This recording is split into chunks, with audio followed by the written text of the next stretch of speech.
Gran gusto recibirte, Pablo. El gusto es mío, Luis. ¿Cómo estás? Preséntate. Ponele que tenés que ir a un hotel o... No, vos sos No. muy joven, sos muy joven. Domingo para la Juventud no tenés ni idea, ¿no? Sí, llegué. ¿Llegaste? Sí, Entonces, nombre y colegio. Presentate quién sos. Mi colegio. Pablo López, San Francisco de Sales, quinto B. Muy Si no me bien, olvido. muy bien. Dudé, te digo. Y después del quinto B vino la facultad. Facultad. Universidad de Buenos Aires, Facultad de Psicología, CBC en Drago. Después Independencia, Hipólito Yrigoyen, yendo y viniendo de una sede a la otra. 6 añitos. 6 años. ¿Hacés clínica? Sí, Bien. hago clínica, investigación, gestión. ¿Y tenemos alguna corriente preferida dentro de tu especialidad?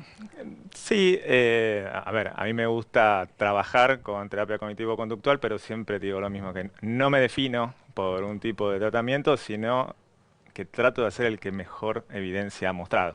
Claro. Si tengo que cambiar más adelante, lo cambiaré sin ningún problema. No hay dogma ahí, se va No, trabajando. no. Bueno, y cuando aparece este libro, yo sé que lo vamos a mostrar en la pantalla, pero me parece que el libro físico, que ahí lo estamos viendo, Sueño con dormir y no me sale, debutás en la escritura, es la primera vez que publicás. La primera vez que publico un libro completo, había publicado algunos capítulos de libros, pero sobre todo libros académicos, no dirigidos al público. La intención de este libro es ayudar a diagnosticar, ayudar a tratar de salir, ¿qué cosa? Está más pensado para las personas que duermen mal, ¿sí? Y no le encuentra la vuelta, que es la gran mayoría de la gente. ¿Sí? Quienes tienen problemas de insomnio o algún otro trastorno del sueño, es un grupo pequeño al cual obviamente uno le da atención y bueno, lo ve en la práctica clínica, pero el sueño es algo que nos afecta a todos, a un gran porcentaje de la población, y creo que es importante que sepamos que hay cosas para hacer, ¿sí? Y que nosotros mismos podemos generar estrategias y generar las condiciones para que el sueño sea saludable y que nos sintamos mejor en términos generales, ¿no? Bien. Bueno, este año tengo acompañante que mide el tiempo. ¿Te pasa Muy algo bien. con el paso del tiempo tan finito, medido? No, todavía no. No, claro, qué vivo. No sé ¿Cuántos años después, tenés? 46, recién cumplidos. Te espero a mi edad. Bueno. Así que ahí lo charlamos. Recién dijiste algo que me parece interesante. Gente que duerme mal. ¿Cómo se define dormir mal? ¿Qué es, digamos, tener una mala noche, tener varias noches? ¿Qué tipo de dormir mal es? El dormir mal que empieza a generar problemas es cuando eso se sostiene en el tiempo, ¿sí? Y esto puede ser dormir poco, dormir entrecortado, despertarnos antes de lo que quisiéramos, o sentir que el sueño es poco reparador. Eso en términos generales dormir mal. Ahora, una noche mala la tenemos todos, la tendrás vos, la tengo yo, la tiene todo el mundo, y eso no es algo para preocuparse estrictamente, ¿no? Y eso también es parte del espíritu del libro. Muchas veces uno lo que encuentra en libros sobre el sueño es esta cosa alarmista, ¿no? Si no dormís bien, guarda que vienen todas las calamidades, algo malo va a suceder. Y yo quiero mostrar una perspectiva de cuidado del sueño. Al contrario, es decir, ¿para qué nos sirve dormir bien? ¿Por qué podemos sentirnos mejor si dormimos bien? ¿En qué va a contribuir dormir bien? ¿Sí? Como una visión más de cuidado, de generar condiciones que nos ayuden a estar mejor, ¿sí? Y no estar no tratar de cambiar por el susto, que ya sabemos Claro. que son. Pero, no funciona. ¿aritméticamente es correcto que dormimos la tercera parte de la vida? Sí, Lo sí, cual es un montón. muchísimo. Un montón. Y durante mucho tiempo se pensó como una pérdida de tiempo. Y hoy debe ser visto como...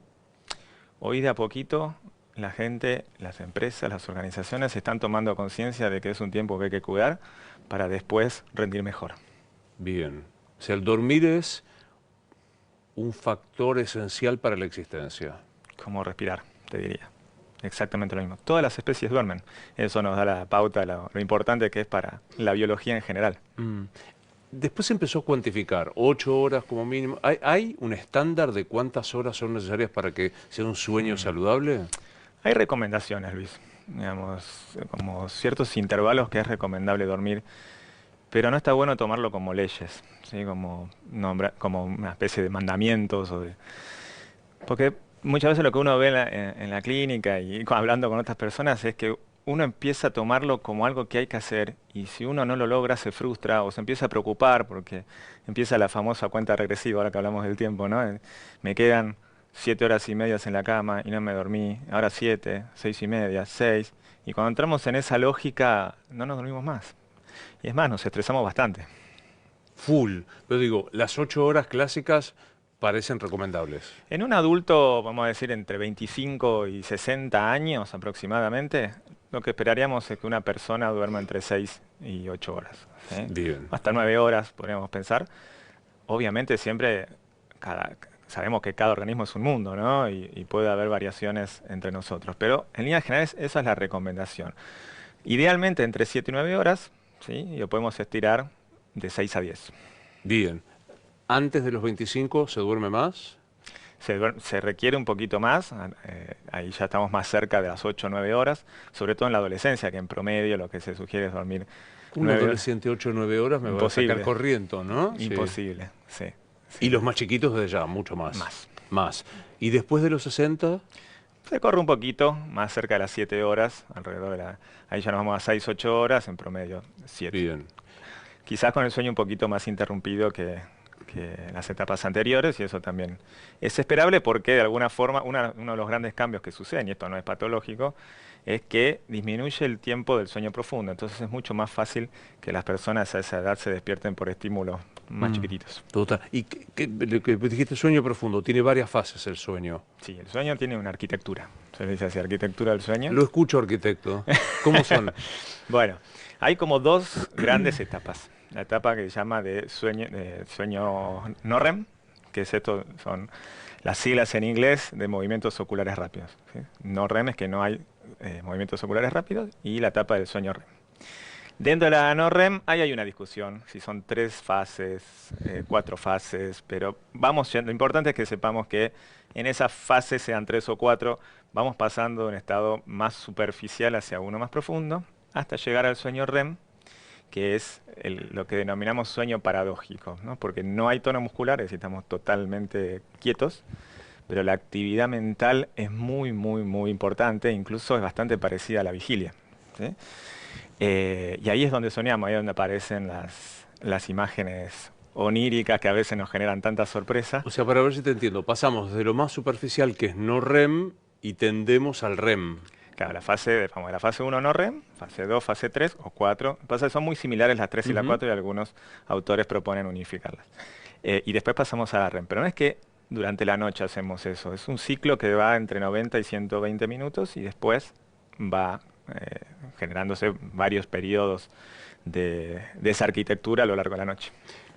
Tengo un problema, doctor. Me empiezo a dormir, me estoy empezando a relajar y cuando parece que me voy a dormir, me despierto inevitablemente.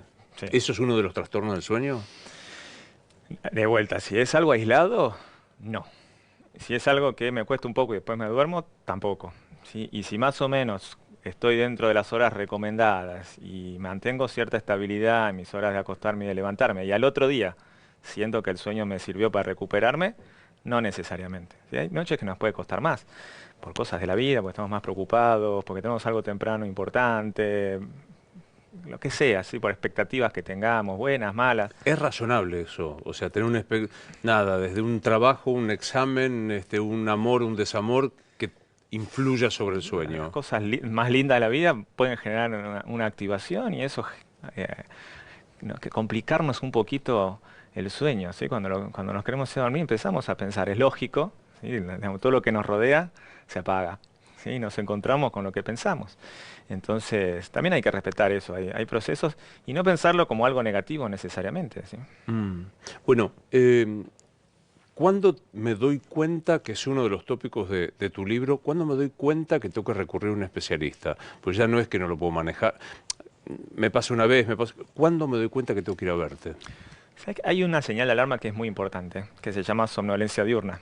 Sí, que es eso de estar como enlentecido, fatigado durante el día, como que todo me cuesta más. Y esto puede pasar aún durmiendo las horas recomendadas. Entonces, por eso es una señal de alarma importante. Si yo tengo sueño durante el día, algo está funcionando mal.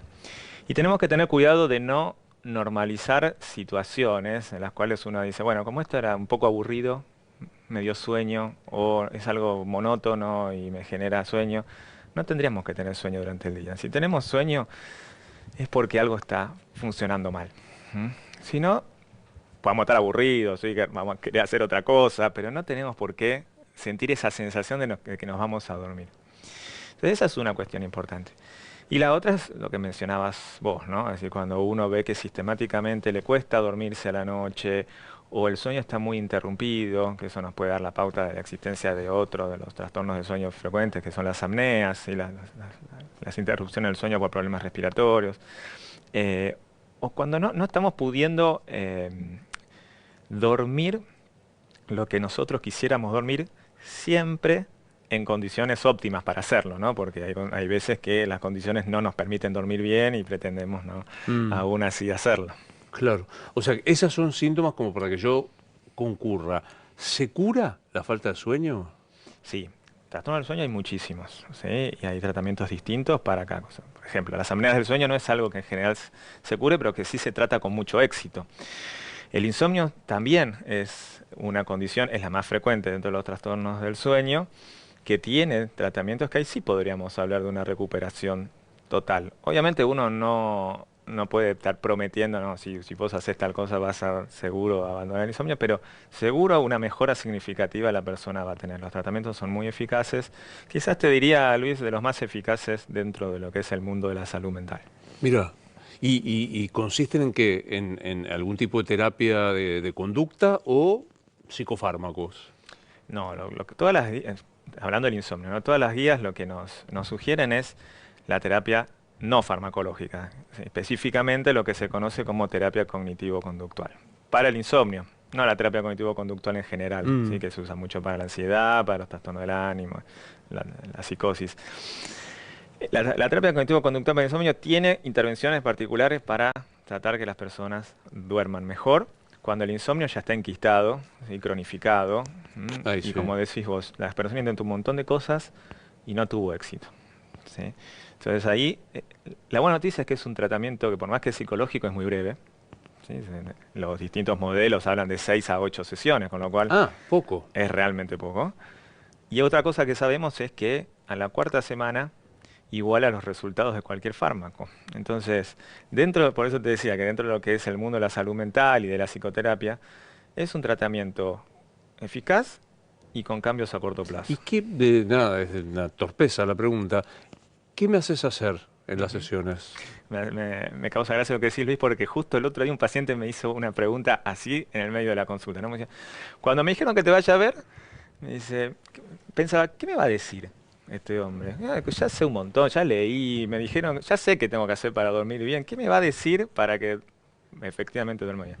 La realidad es que no tengo la varita mágica y te voy a convencer diciéndote algo para que duermas bien, sino que uno lo que trata de hacer es favorecer que el sueño venga solo. Ese es el gran desafío ¿Pero de la con la terapia. palabra o con algún No, tipo? Ah, no, no. O sea, no solo con la palabra, ¿sí? Digamos, uno puede pensar la palabra en términos de repensar ciertas preocupaciones que las personas mm, tienen sistemáticamente cuando no duermen bien, en términos de las consecuencias del insomnio, las causas que suponen que trae esto, cómo ellos piensan que se puede mejorar el sueño, que a veces en esa intención de mejorar se involucran en rutinas que empeoran el sueño y cada vez hacen más difícil que puedan conciliarlo. Pero básicamente el tratamiento se divide como en cuatro fases, ¿no? Una fase psicoeducativa, la llamamos, que uno explica cómo funciona el sueño, qué podemos esperar a determinada edad y qué no. ¿Sí? Porque a veces pasa que personas mayores dicen, quiero dormir como cuando tenía 30 y no es posible ni quiero siquiera dormir cuando tenía ¿sí? 30. Y no es posible, entonces se frustran Gracias sistemáticamente. por venir, me gustó conocerte, chao. No, pero digo, no, claro. O sea, el Pero eso sueño no va a tener la calidad de los 30. no es que no tenga la calidad, es distinto. Es distinto y no podemos esperar tener las mismas condiciones. Es como que dijéramos, quisiera dormir las 17 horas que duerme un recién nacido y no puedo. No tengo forma porque mi organismo no está predispuesto a eso. Entonces uno habla de esto, cómo funciona el sueño, qué es esperable para cada edad, por qué vamos a hacer las intervenciones que vamos a hacer, porque algunas no son muy simpáticas, ¿no? Porque a veces las personas vienen, obviamente, siempre vienen con la idea de dormir más y una de las estrategias es reducir el tiempo en cama. Entonces a veces a uno lo miran con cara rara, como diciendo, ¿cómo puede ser? Yo quiero dormir más y vos me decís, No que te me- quedes tanto en la cama. claro, ¿sí? Y esto es algo que les va a sonar familiar a la gente, ¿no? O sea, cuando uno está en la cama se siente y no duerme, se siente mal. Está incómodo. ¿Sí? Se pone mal, se siente incómodo fisiológicamente, mentalmente. Y eso es una condición totalmente desfavorable para dormir. ¿Mm? Entonces, eso es uno de los grandes lemas dentro del tratamiento.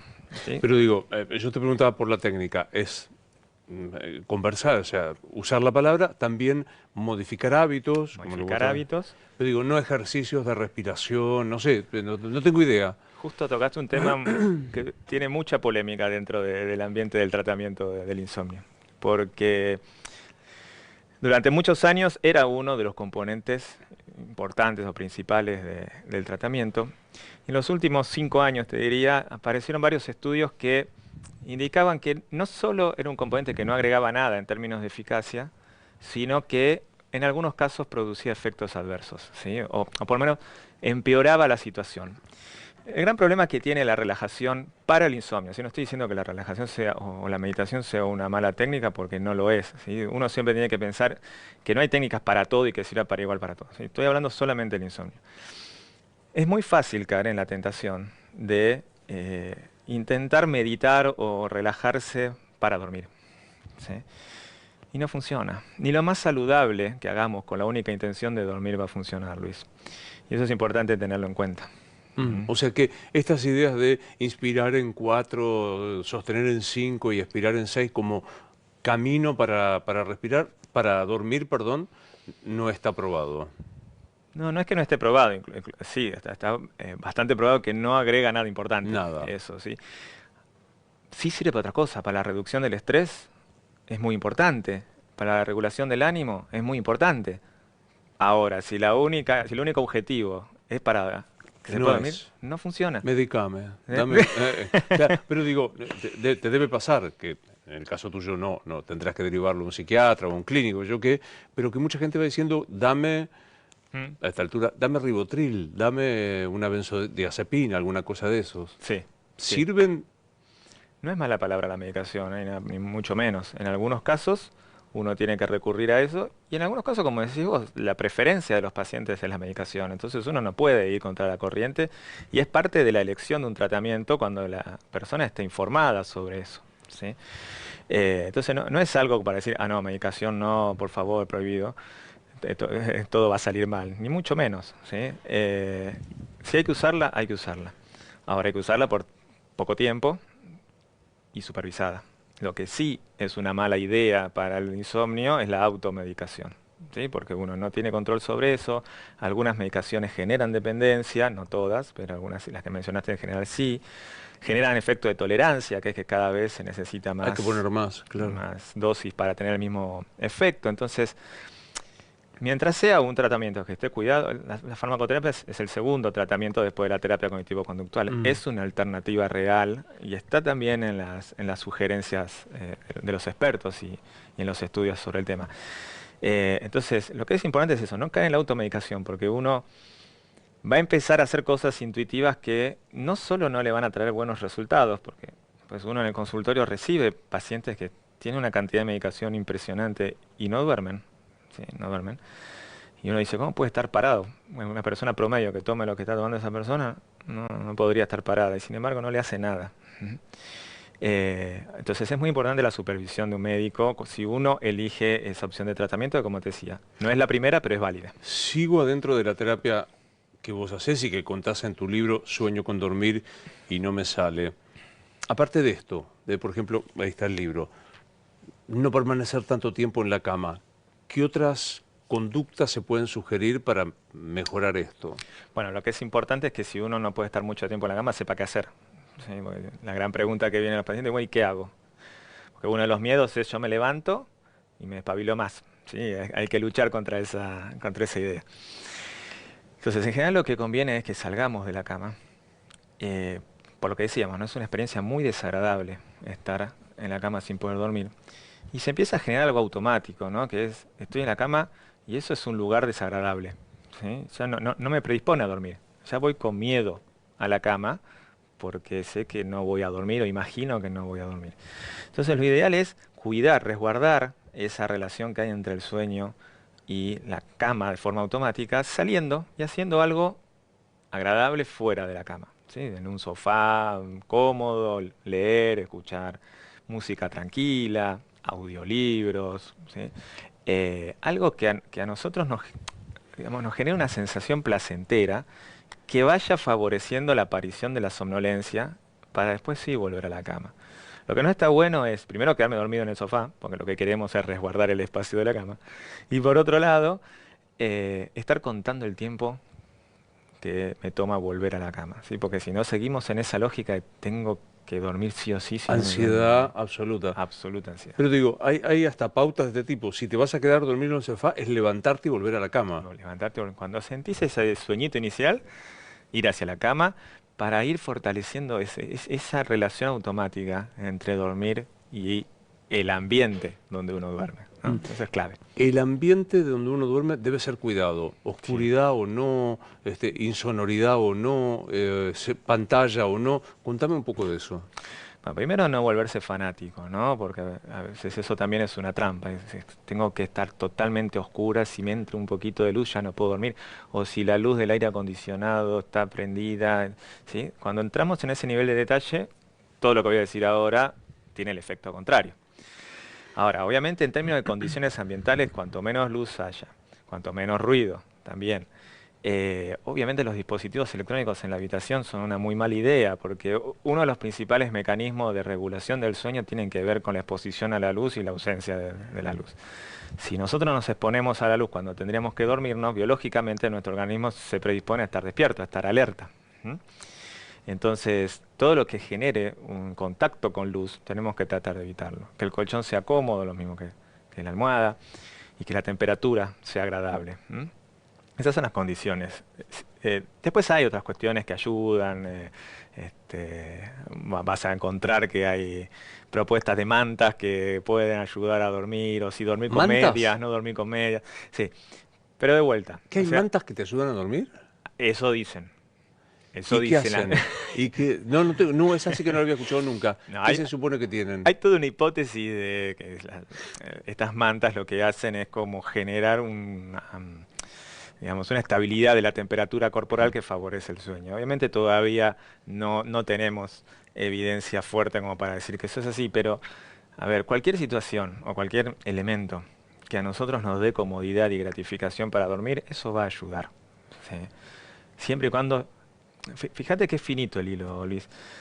Si yo me compro esta manta porque ya no sé qué hacer para dormir y supongo que me voy a poner esa manta, me voy a tapar y me voy a dormir, voy a gastar plata. Nada más. No voy a tener un buen efecto con esa decisión. ¿Cuánto conspira o no compartir la cama con tu pareja? Bueno, a ver, es una consulta bastante frecuente porque si la persona ronca, digamos, nuestro compañero o compañera de cama ronca, ya las condiciones favorables para dormir no las tenemos, ¿no? Entonces ahí uno sí tiene que evaluar pros y contras, o si la otra persona es de moverse mucho, ¿sí? Todo eso va en contra de poder dormir bien. Entonces, en algunos casos hay que llegar a negociaciones con nuestra pareja y ver cuál es la mejor solución. Y esto, Divorcio, sí, suele pasar. bueno, es una solución amplia esa, además, digamos, para muchos problemas más allá del Claro. sueño, ¿no?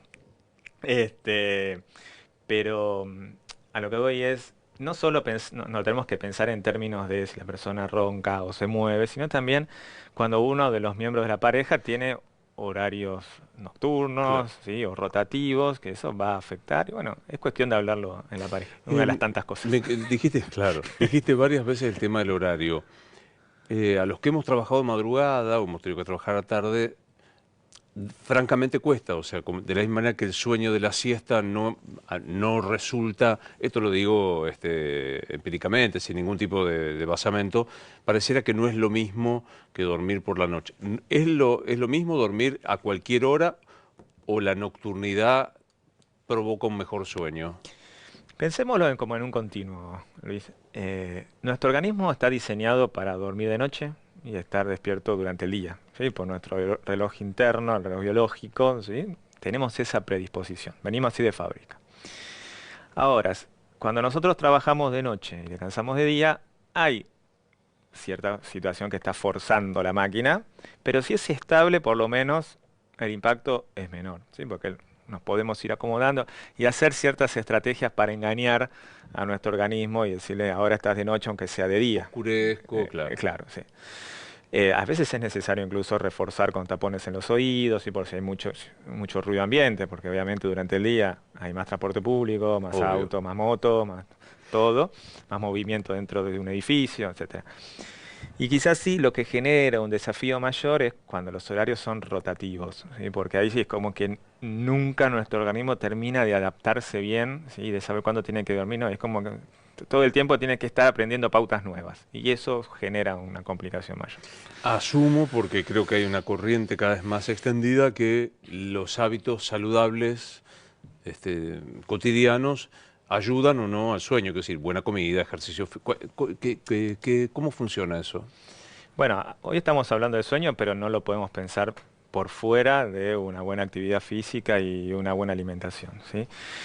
De hecho, esos tres elementos hoy son considerados como los tres pilares de la salud y el bienestar, ¿sí? En la medida que eso funcione bien, Los tres elementos son ejercicio físico, alimentación saludable y el sueño. Un sueño. ejercicio físico. ¿Qué se entiende por ejercicio para que sea tomado en cuenta como tal? Eso es importante porque a veces las personas piensan que tienen que ser deportistas de élite o maratonistas Claro. para. Y el solo hecho de caminar de forma sistemática, regular, de manera aeróbica, así con cierto ritmo, media hora, para una persona adulta, ¿no? Media hora por día, ya es un paso importante para nuestra cultura sedentaria, ¿sí? Claro. Entonces, si logramos hacer una actividad que sea agradable para nosotros, mejor aún, ¿sí? Algún deporte, porque eso también ayuda a la socialización, ¿sí? A otro tipo de cuestiones que van más allá del estrictamente físico, ¿no? Lo que sí es importante que cuando uno hace actividad física no lo haga cerca de la hora de dormir porque eso puede interferir con el sueño, ¿no? Porque a veces confundimos lo que es cansancio con somnolencia. Cuando nosotros hacemos ejercicio físico intenso, estamos cansados, no tenemos sueño. Entonces no nos vamos a dormir. O sea, no conviene hacer ejercicio físico Cerca de la hora de cerca de la hora de dormir. Sí, sí. Cuanto más alejado esté, mejor. Tampoco conviene la comida cerca del horario de dormir. Una comida abundante cerca del horario, o sea, en la cena no conviene, pero eso suena medio contracultural, ¿no, Luis? Porque, o sea, uno. En nuestro país es muy difícil entenderlo eso. Exacto, sí. Ahora, tampoco es que tenemos que no comer, porque a veces en este intento por dormir bien uno dice, no, si hay que comer liviano, prefiero no comer porque esa sensación de hambre también puede interferir, ¿no? Entonces, ser medido, en lo posible no comer muchas grasas durante o comida muy procesada durante la noche. Bueno, esto en general, ¿no? No solo, pero para el sueño, digo, durante la noche, o evitar las bebidas cola cerca del horario de dormirnos, ni que hablar lo que tenga derivados de la cafeína. No significa que tenemos que prohibir todo eso. Tratar de hacerlo de manera alejada del horario de la noche. Nada de bebida cola, todo lo que tenga cafeína es complicado. Es complicado. O sea, no es un mito que el café despierta. No, para nada. Uno siempre, en general, cuando habla de sueño, piensa en la luz y la oscuridad, ¿no? Que es uno de los mecanismos que lo regulan, con la famosa melatonina. Así, si hay poca luz, nuestro organismo segrega melatonina, entonces nos predispone al sueño, caso contrario, no. Pero hay otro sistema que se llama de presión homeostática del sueño, que, digamos, a lo largo del día nosotros vamos acumulando cierta sustancia que se llama adenosina y cuando llega la noche eso está en su máxima capacidad y por eso lo de presión es como que presiona para que nos vayamos a dormir. El café interrumpe ese proceso, ¿sí? La cafeína en general, Químicamente. químicamente lo interrumpe, ¿sí? Ahora vamos a escuchar gente que mientras estamos hablando acá diga, pero yo me tomo el café a las 11 de la noche y me duermo como un rey. No hay leyes generales para todos, ¿sí? Y digamos, puede suceder eso sin ningún problema. Por eso digo, a veces es difícil hablar de leyes generales en estos temas, porque hay personas que no necesariamente le aplica todo lo que nosotros estamos hablando, algunas cosas sí y otras no. Claro, acá yo lo planteaba del lado de cuánto el conflicto físico influye en el sueño, antes hablando de los conflictos psíquicos, no sé cómo llamarlo, pero digo, cuánto la cuestión física, la diabetes, la hipertensión, no sé, lo que fuera, puede llegar a influir en esto. Sí, exacto. Bueno, es que hay una relación bidireccional, ¿no? Entre esas condiciones que vos decías y el sueño con esas condiciones, ¿sí? Dormir mal empeora todas esas condiciones, genera muchos problemas metabólicos, ¿sí? Cuando uno duerme mal, sobre todo a largo plazo. Digo esto para, de nuevo, no desesperarse, o sea, el mensaje no es ese, ¿no? O sea, si dormiste mal, entonces te va a subir la presión. No funcionamos así. Pero si a largo plazo no logramos regular el sueño, tener un sueño relativamente suficiente y reparador, pueden haber problemas metabólicos. Entonces, las condiciones que vos mencionabas, o a veces los tratamientos para esas condiciones, pueden alterar el sueño y viceversa. Lo que pasa es que hoy ya es muy difícil pensar lo psicológico escindido de Claro. lo físico, ¿no? Son como dos dimensiones de lo mismo, donde ponemos el ojo en lo psíquico. Cuando yo recién hablaba de activación durante la noche, hablo de activación fisiológica y cuando uno se activa fisiológicamente, se activa mentalmente. ¿Sí? O si empieza a pensar cosas que le preocupan, se activa fisiológicamente. Son distintos niveles de una misma situación. Que nosotros las descomprimimos para entenderlas mejor y para profundizarlas, etcétera, pero van de la mano. Hablamos un poco de la respiración, pero digo, ampliémoslo a las terapias alternativas o homeopatía, yuyo. ¿Cuánto ayuda o no? A ver, para alguien como yo, que soy bastante apegado a las evidencias, ¿no? Y yo te diría, no tengo evidencias que me indiquen que eso puede funcionar.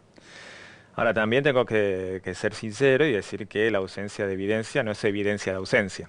¿Sí? Es decir, eventualmente algunas de esas cuestiones que vos mencionabas pueden mostrar más adelante que funcionan. O hay cosas que hace unos años por ahí uno no consideraba, como la acupuntura, y después se ha demostrado que tiene efectos beneficiosos para la salud. ¿Sí? O antes también se subestimaba la meditación y ahora nadie duda de que es una buena herramienta para lo que hablábamos antes. Entonces, hoy, en el día que estamos haciendo esta entrevista, eso que vos mencionabas no tiene evidencia de que ayude. Y el problema es que cuando no tenemos evidencia de que algo ayude, no sabemos si genera algo contrario. ¿Sí? Algún efecto adverso, porque no está estudiado. Entonces tenemos que ser cuidadosos con esas cosas, sobre todo cuando existen alternativas que funcionan. Uno puede entender que la gente recurra a otras alternativas cuando uno no puede dar respuestas desde, si se quiere, la psicología o la medicina tradicional. Digo, pienso en receta de la abuela, esencialmente. El vaso de leche tibia con miel, ¿sirve para algo o es un mero placebo? Lo que pasa es, eso viene porque la leche tiene altas cantidades de triptófano, que es una sustancia que ayuda. ¿Gran cantidad de? Triptófano. ¿Y quiénes son los triptófanos?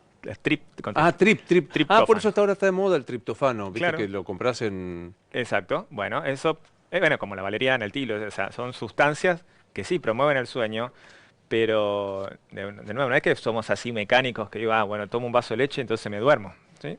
Puede ser un condimento más que ayude a dormir, ¿sí? Pero no es mágico. ¿Sirve para algo tomar comprimidos de triptofano o triptófano? No sé cómo se pronuncia.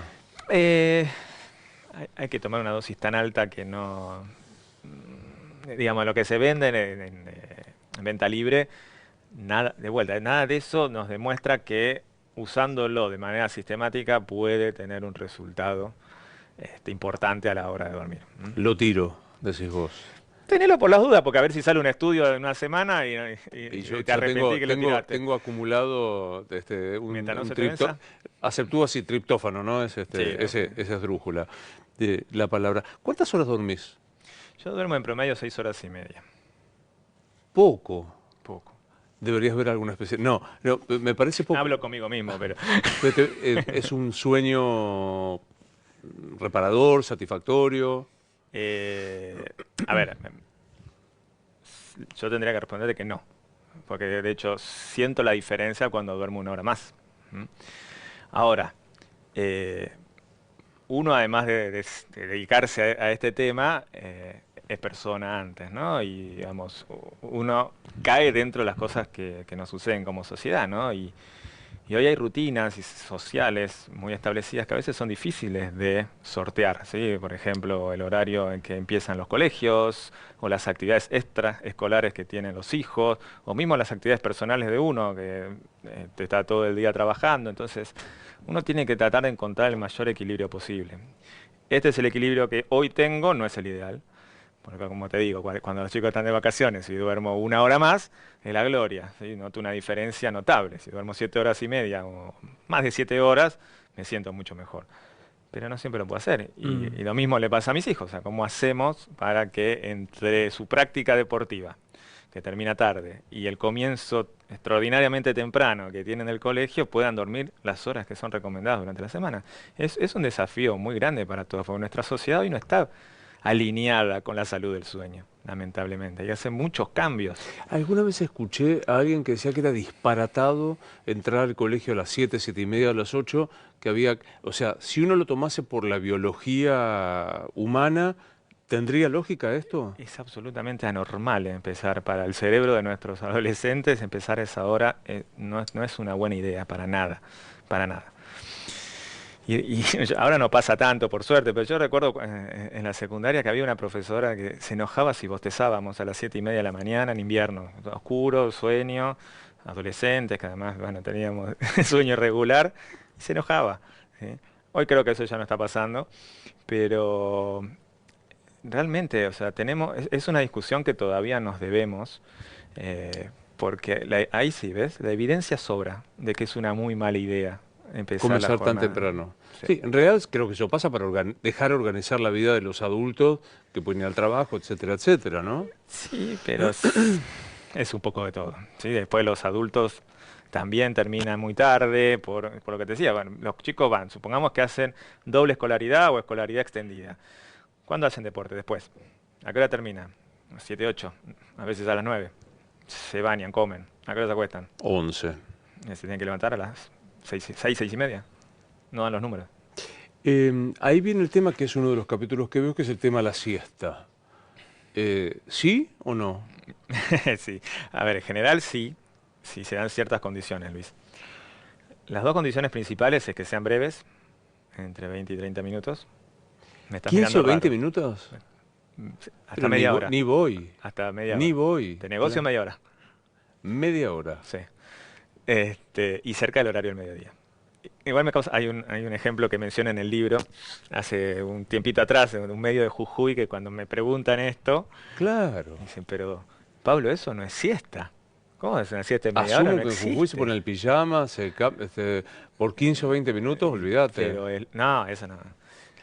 Pero con enojo me lo dijeron. Y siempre fue una anécdota graciosa que la recordamos. Este, pero también otra cosa que se menciona en el libro es esto de que hay diferencias de acuerdo a las regiones con respecto a los patrones Claro. del sueño, ¿no? En lugares donde hay un clima más templado a cálido, es esperable que las personas tengan un periodo de descanso luego del almuerzo, pero no se puede hacer absolutamente nada, ¿no? Entonces, es un buen momento como para, además suelen empezar con las rutinas temprano, entonces hay que tener en cuenta todos estos factores sociales, culturales, que cumplen un rol importante en el sueño, ¿no? ¿Por qué tan breve? O sea, ¿cuál es la consecuencia si alguien duerme más? Duerme una hora de siesta.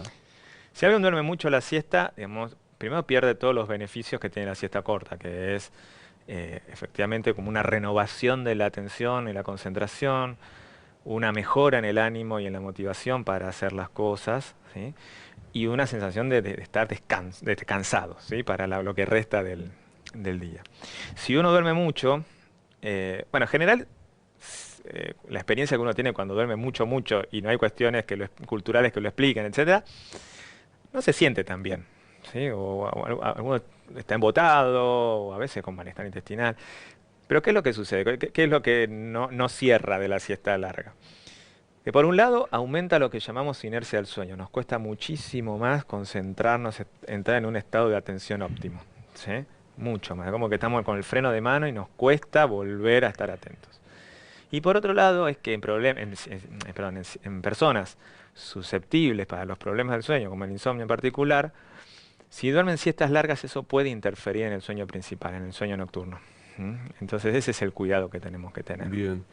¿Cuánto me preocupo si puedo dormir mucho? O sea, quiero decir, duermo 9, 10 horas, soy un adulto, 9, 10 horas, podría dormir una hora de siesta. ¿Hay algo que está funcionando mal en mí? En esos términos que vos dijiste, no. No. No. Además, como te decía, hay diferencias, ¿sí? Una de las últimas propuestas interesantes con respecto al sueño habla de 5 principios y uno de ellos es la personalización del sueño. Así que nosotros podamos respetar en la medida de lo posible lo que necesitamos de sueño. Y eso lo aprendemos por ensayo y error. Entonces vos me puedes decir, duermo 9 horas y después una siesta, A algunos le parecerá un montón, y vos me decís, para mí es lo óptimo. ¿Sí? Entonces no te puedo decir nada. Si vos realmente podés estar cómodo en tu rutina diaria, te sentís bien, ¿sí? Bienvenido sea, y hacelo. El problema es cuando uno sistemáticamente duerme mucho. ¿Sí? Hasta hace unos años se consideraba que dormir mal era dormir poco. Hoy Ujú. sabemos que dormir muy poco o dormir en exceso es Es malo. malo. ¿Sí? Pero eso cuando viene asociado a otras cuestiones, ¿no? Muchas veces dormir mucho tiene que ver con cuestiones anímicas, ¿sí? O con patrones de sueño irregulares. eh, entonces, y en general los efectos de dormir mucho son bastante similares a los de dormir poco. Pero estamos hablando ya de más de 10 horas Mm. durante la noche, ¿sí? 10, 11 horas, a veces mediodía, ¿sí? Eso, en adultos, ¿no? ¿Son eficaces los relojes inteligentes que te marcan la calidad del sueño o no?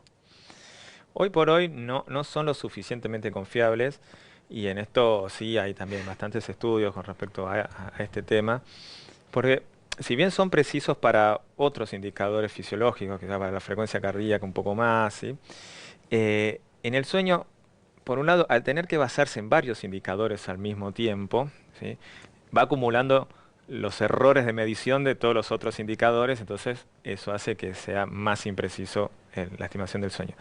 Pero en general, si bien a grosso modo puede darnos una idea de cuánto estamos durmiendo, etcétera, no es una información que hoy por hoy sea confiable. Si es una referencia más, entre otras, ¿sí? Que podemos tenerlo como para decir. Ahora, otro fenómeno que se está estudiando bastante es cuando las personas se empiezan a fanatizar con este tipo de dispositivo, ¿no? Dice, uy, dormí esto, uy, dormí tal otro, uy, no estoy pudiendo dormir bien, uy, me desperté 3 veces, me desperté 4, que a veces registra microdespertares que no, no, no se corresponden con la clínica, por decirlo de alguna forma, o con un estudio objetivo del sueño, y las personas tienden a sobrepreocuparse por los indicadores del reloj, ¿sí? Y eso es un problema adicional. Veo un apartado que tiene que ver con las emociones y los sueños. Primero, ¿los sueños qué son? Ya está el compañero Sigmund decía que son miedos o deseos incumplidos. Técnicamente, ¿qué son los sueños? Bueno, hoy los sueños, de acuerdo a los estudios más recientes, se los considera como intentos de procesamiento emocional, de regulación emocional, ¿sí? Es decir, nosotros soñamos en pos de seguir procesando eh, situaciones con cierta valencia emocional, ¿sí? Y esto se vio mucho en la pandemia, por ejemplo, Luis, donde las personas sistemáticamente referían que tenían sueños muy vívidos y muchas más pesadillas que las que tenían antes de la pandemia. ¿M? ¿Y cuál era el contexto en ese momento? Mucha incertidumbre, mucho miedo, eh, mucha inseguridad con respecto al futuro, a nivel social, económico. Entonces, hoy se los considera como eso, como intentos de nuestro organismo de procesar información emocional. Por supuesto, y lo digo también en el libro, hoy es más lo que no sabemos que lo que sabemos del sueño. ¿Mm? Eh, pero cada vez más, y esto es algo también de los últimos 10, 20 años, cada vez más se está poniendo el foco en lo que es el rol del sueño en la regulación emocional. Y hay muchas cuestiones que nos indican de que algo importante tiene. Porque, por ejemplo, uno de los primeros cambios que tenemos cuando dormimos mal es que estamos más irritables, que estamos más ansiosos, más predispuestos a la ansiedad. Ansiedad entendida como la más temerosidad o estar como unas anticipando amenazas, sí, que no es el uso quizás coloquial que se le da a la ansiedad, que es esto de estar apurado y no poder esperar, ¿no? Ansiedad en ese sentido. Y también el ánimo decae, ¿sí? Entonces, esos cambios tan simples, ¿no? Nos dan la pauta de que el sueño tiene un rol importante en nuestra regulación emocional. Y eso tiene que ver con el estudio, con los estudios que se están haciendo hoy por hoy en esa fase particular del sueño REM que hablábamos al ¿Uno principio. solo sueña en el sueño REM o en el no REM también? Hay hallazgos de que hay pequeños fragmentos de sueño durante la etapa no REM también, pero la gran aparición de las imágenes oníricas están durante el sueño REM. Y es correcto que uno recuerda solo el último sueño que soñó. Recuerda lo más reciente, ¿sí? Esto también es algo que se investigó en la década del 60 más o menos, y que lo que hacían era ir despertando a las personas en distintos momentos del sueño, ¿no? Esas cosas que se hacían en esos años y ya uno, Bien sádico, ¿no? ya, ahora a nadie se le ocurriría. Este, Y cuando despertaban a las personas cerca de la fase REM, tendían a recordar mejor lo que habían soñado. Si era en otra etapa, no. ¿Mm? Por eso es que a veces a uno le preguntan, ¿puede ser que yo no sueñe nada? No, no estás recordando que, que soñaste, pero soñar seguro que soñaste. Y no pasa nada que uno no recuerde el sueño, o sea, No, no indica no es un nada. problema, no.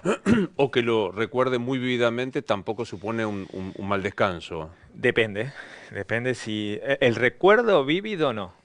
Ahora, si el sueño es vívido y lleva a despertarme, sí, puede llegar a ser un problema. Ah, o sea, estoy soñando que me caigo en un precipicio y me despierto. Eso nada porque es un fenómeno bastante descrito, tiene que ver con una cuestión fisiológica, eso no, pero por ejemplo, sueños con contenidos en términos de lo que hablamos antes, ¿no? De miedo, de sentirse amenazado, en peligro, etcétera. Si son sistemáticos, pueden llegar a estar indicando algo. Es algo que se ven mucho, por supuesto, en personas que han sufrido situaciones traumáticas, etcétera, que en el sueño aparecen este tipo de cosas de forma recurrente. No significa que eventualmente alguno de nosotros tenga un sueño de ese tipo y es algo anecdótico. ¿Y cómo mezclas tu corriente más conductista con la tradición de la interpretación de los sueños freudiana, de esta cosa bueno, de darle una expresión al inconsciente a través del sueño? A ver, creo que las cosas hay que ponerlas en su tiempo y espacio, ¿no? Y el psicoanálisis fue una propuesta de hace más de un siglo, ¿sí? Hubo muchas investigaciones después y nunca se ha podido encontrar una forma sistemática de poder interpretar los sueños, ¿sí? Que realmente sirvan para anticipar algo o para modificar algo, esas interpretaciones. Entonces, hoy ese intento de interpretación está entrando en desuso progresivamente, ¿sí? Porque, por esto, no encontramos sistematicidad. ¿M? Pero vuelvo a lo de antes. Voy a ofender a los psicoanalistas. Defenderos. Es verdad que hace más de un siglo es jovencísimo el psicoanálisis. Comparado con la historia del hombre, digo, la ley de gravedad tiene unos cuantos años más y por ahora sigue funcionando. Exactamente. Pero si aparecen explicaciones más sencillas y mejores, las anteriores caen. Y en psicología eso pasa, en este aspecto, en la interpretación de los sueños. ¿Sí? Ahora, si en física no aparece nada, se mantiene vigente una teoría. Pero, y entonces hoy, más modernamente, los sueños son entendidos como estos intentos de procesamiento emocional en un contexto en el cual nuestro cerebro disminuye todas las funciones que tienen que ver con el control. Es decir, todo lo que está asociado con el funcionamiento del lóbulo frontal, ¿sí? Que es el control de los contenidos del sueño, la organización de la información, etcétera.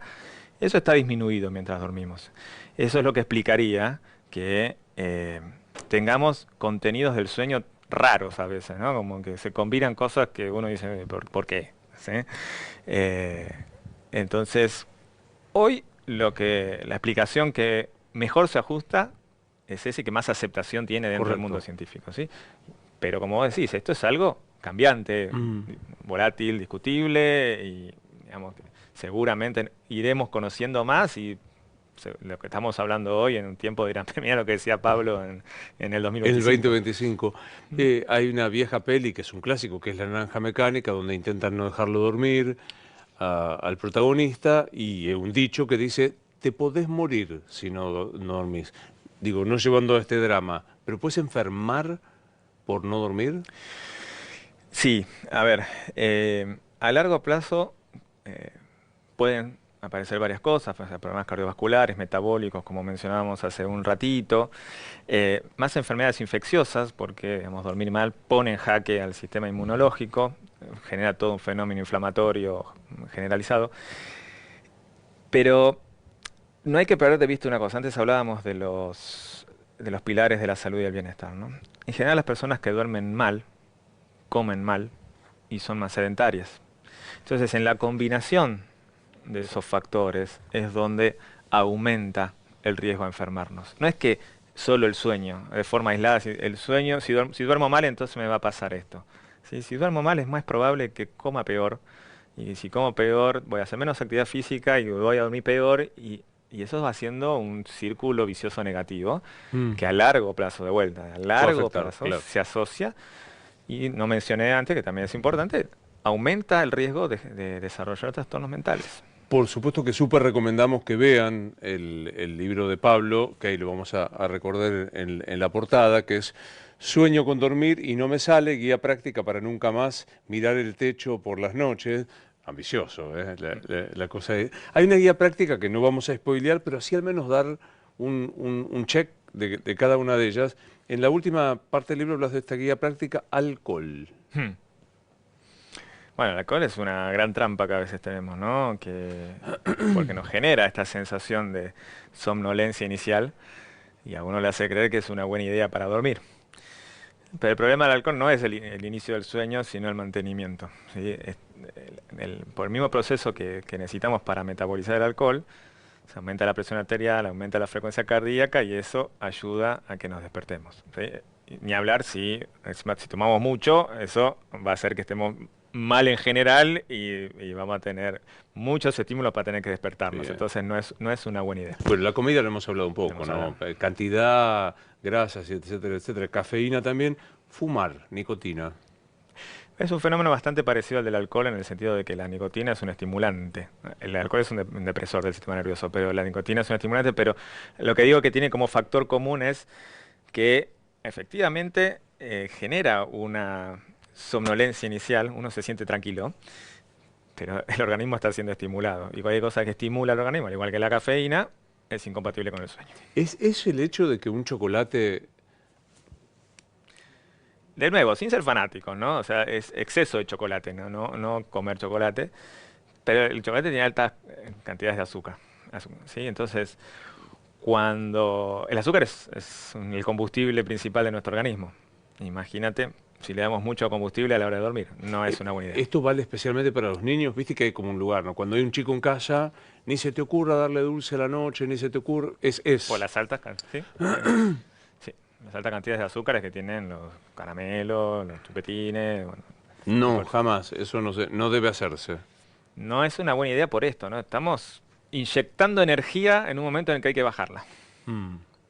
Tener sexo, aparte de placentero, ¿lleva a descansar mejor? Sí, bueno, hay una parte del libro que lo hablo lo desarrollo más ampliamente, pero sí. En términos generales, sí. Obviamente no es lo mismo, no es la misma la respuesta que generan los varones que en las mujeres, ¿sí? Pero en También general, hay diferencia. ¿Por qué? también Contame. hay diferencias. En general, los varones reportan una reducción en la latencia del sueño, es decir, tardan menos en dormir luego el orgasmo. Y eso es clave, ¿sí? Porque no es lo mismo sexo con orgasmo que sexo sin orgasmo, porque eso también nos divide si el sueño va a ser más reparador o menos reparador o más O sea, rápido. con orgasmo pareciera más descansador, Sí. no sé si existe la palabra, pero la inventamos, y sin, al contrario, genera más Ujú. tensión. Exactamente, sí. Y genera mucha más frustración en los varones que en las mujeres, ¿sí? Hay muchas diferencias sutiles, Qué interesante. sí, sí, la verdad que es interesante. Y Y al revés, ¿no? Una vida sexual que no es plena puede afectar el sueño, ¿sí? Y ni que hablar el sueño a la vida sexual. Dormir mal. entiendo, ¿no? entiendo. Pues, Pero este cuento de que los varones nos dormimos, ni bien terminamos, algo de verdad. tiene una explicación sí, tiene algo de verdad. muy útil para los varones que nos están viendo en este momento, que puedan decir la mujer, no es que yo soy, sino que... Lo dice la ciencia. ¿No? Sí. Bueno, igual, de nuevo, ¿no? Que no caer en esto como una receta, ¿sí? Porque va a tener el mismo Claro. efecto que la meditación. Está. Bueno, acá pones un apartado que son los hábitos regulares. Mm. O sea, cuanto más regulares lo que vos haces, ¿qué son hábitos regulares? Expliquémoslo. Bueno, con respecto al sueño, acostarnos y levantarnos a la misma hora, a similares horas, ¿sí? Durante casi todos los días, o la mayor parte de los días. Comer, ser estable en las comidas, sobre todo las 4 comidas imprescindibles, más que nada. En el ejercicio físico, en el momento que hacemos ejercicio físico, y en nuestra actividad laboral, ¿no? Que quizás hoy, con el home office y ciertos cambios en las relaciones laborales, ha complicado un poquito ese Claro. equilibrio, ¿no? Porque antes el trabajo era un gran ordenador temporal, uno iba a su trabajo, volvía y ya estaba un tiempo con la familia y se dormía. Hoy eso es una gran ilusión, ¿sí? La mayor parte de la gente no lo vive así. Entonces, cuando uno habla de regularidad, habla de eso, que no es lo mismo que ser una persona aburrida, ¿sí? Hacer siempre lo mismo, exactamente de la misma forma, porque volvemos a lo que hablábamos antes. Si nos ponemos muy fanáticos o fundamentalistas con estas cosas, terminan teniendo el efecto contrario. Entonces, salir una noche el fin de semana no nos va a arruinar el sueño el resto de la semana, ¿sí? O comer mucho algún día porque nos encontramos con alguien no va a ser una cosa desastrosa, ¿sí? Entonces, regular es la mayor parte del tiempo tratar de sostener estos hábitos, lo cual no significa que haya momentos en los cuales uno puede ser flexible con eso. Dos últimos muy cortitos. Bueno, el jet lag es un hecho. Eso, sí, es un hecho, pero lo que importa mucho ahí es lo del jet lag social, que es una alternativa de eso, ¿no? Que es cuando hay mucha diferencia entre la rutina de los días de semana con respecto a los fines de semana, ¿sí? Esos cambios bruscos producen efectos similares al jet lag. No te seguí. ¿Cómo son las diferencias en las rutinas de lo diario al fin de semana? Supongamos, Sí. por actividad laboral te acostás a las 11 y te levantás a las 7 de la mañana, ¿sí? Sistemáticamente. Llega el fin de semana y te quedás durmiendo hasta las 11 de la mañana, si pudiera, ¿no? Un lujo. Dormís siestas largas, salís el viernes y sábado. En ciertas edades es más fácil que en otras, ¿no? Pero como que hay una gran desregulación de los horarios. Esto es muy, en los adolescentes es donde más se ha estudiado, por supuesto, ¿no? Porque hay serias diferencias entre la semana y el fin de semana. Pero esto más aún en las personas adultas, ¿sí? Porque cuesta mucho más recuperarse, etcétera. Pero cuando esos cambios son muy dramáticos, no pequeño, me quedé una hora más durmiendo, una hora y media más, no pasa nada. Ahora, si los cambios son muy bruscos y sostenidos en el tiempo, entre la semana y los fines de semana, eso puede generar un sueño menos reparador. Bien, bien. ¿Se crece durante el sueño? ¿Se crece, se repara músculos? Se repara músculos, se descarta información poco relevante a nivel cognitivo, tiene ciertos factores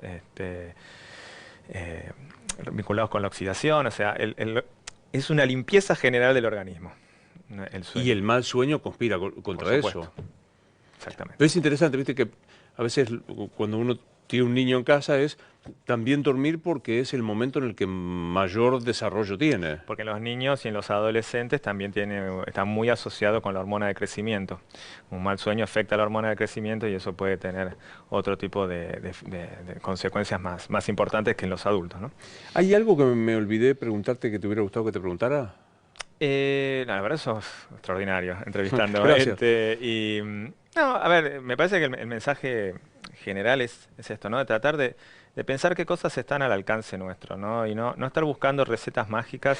Cuando uno habla de guías, en realidad es una trampa, ¿no? Porque lo que quiero mencionar ahí es que justamente tenemos que cuidar el sueño sin pensar que haciendo cosas específicas vamos a dormir. Y si te parece cerramos con esto, pero hay un autor que plantea algo que es muy interesante, que él dice, no es lo mismo ser buen dormidor que bueno para dormir. Si nosotros entramos en estas recetas para dormir, vamos a ser buenos para dormir en el mejor de los casos, ¿sí? Prolijitos para dormir. Ahora, eso es una solución frágil, porque basta que algo de eso no funcione del todo bien, como para que durmamos mal. El que es un buen dormidor es aquel que no hace nada para dormir, ¿sí? Entiendo. Que deja que el sueño venga, ¿sí? En general, los problemas del sueño vienen, o el insomnio sobre todo, vienen porque nosotros hacemos cosas que interfieren ese proceso automático. Entiendo. ¿Sí? Bueno, termino siempre este programa, es una pregunta fetiche, aunque poco... Bueno, es el sueño eterno. ¿Nos morimos y qué pasa? Qué buena pregunta. No lo sé. No tenés idea. Ni idea. No me arriesgaría. Gracias por venir. Mucha suerte con el libro. Gracias, Luis. Un Muy placer. amable.